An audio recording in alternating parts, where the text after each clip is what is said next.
નમસ્કાર મિત્રો, આજે આપણે અનગઢની મોહણી મેલડીના ઇતિહાસની વાત કરીશું.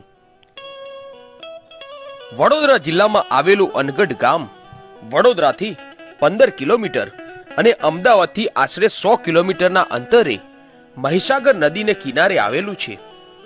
અનગઢના નયન રમ્ય અને કુદરતી સૌંદર્યથી ભરપૂર એવા મહીસાગર નદીને કિનારે આવેલા મોહણી માતાજીના મંદિરમાં કળિયુગની દેવીમાં મેલડી હાથિયા ખડક પર હાજર બેઠા છે અને ખડકવાડીના નામે પણ ઓળખાય છે.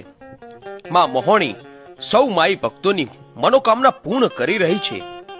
અહીંયા રવિવારે અને મંગળવારે ભારે સંખ્યામાં ભક્તો માના દર્શને આવે છે.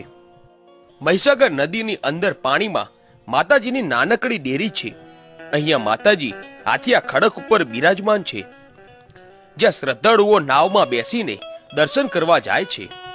ગામ લોકોના કહેવા પ્રમાણે આ માતાજીનું મૂળ સ્થાનક છે.